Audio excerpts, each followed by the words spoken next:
Scott Russell, I want to say something probably a little confrontive to some of our ways of thinking. When you're dealing with a psychopath or an extreme narcissist, what's the advice they all give? Don't enter the ring.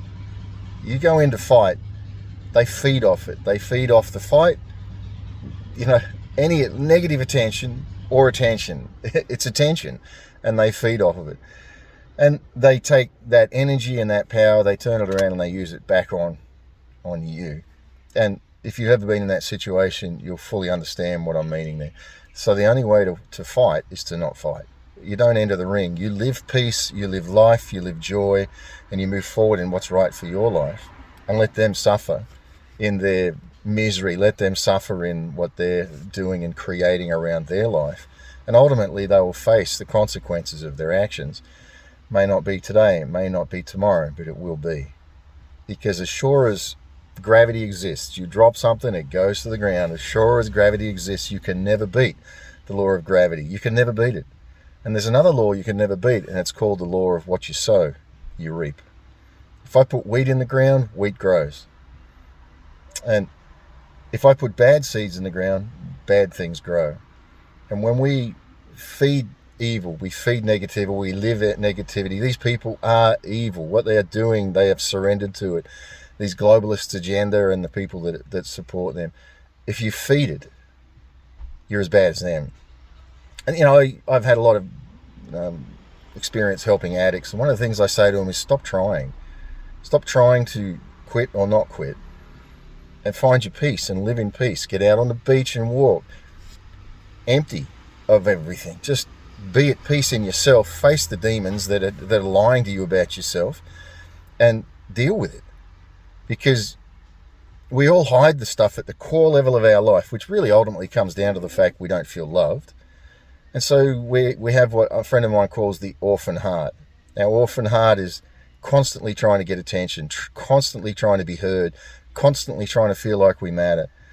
But when you've surrendered your orphan heart and you're in the Father's heart, in the peace of God that surpasses all understanding, love is there.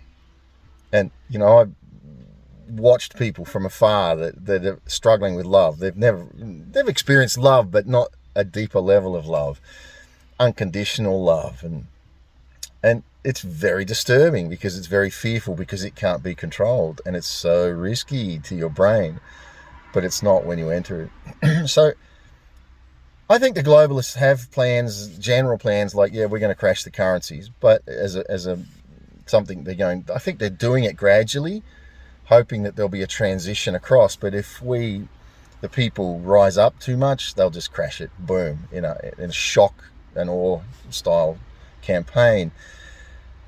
But if we start looking at what are they going to do, we create it.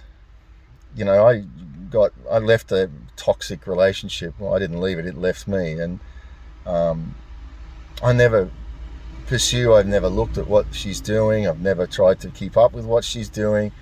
I've just moved on with life, moved on with creating what my life needs to be, fixing what needs to happen in my life. And the right people will come to that.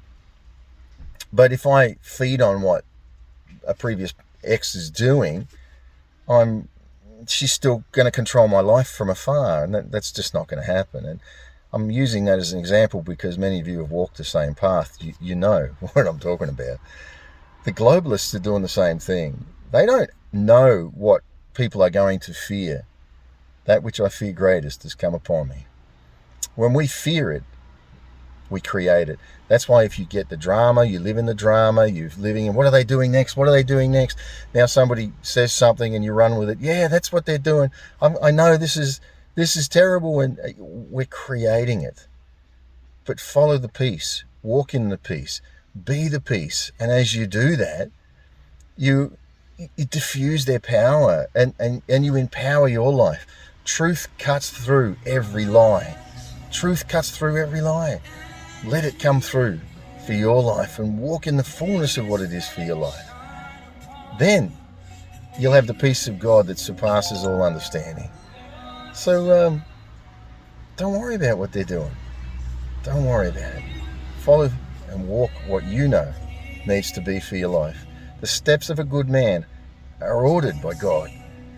God delights in his way. Though he falls, he won't be cast down, for God upholds him in his hand.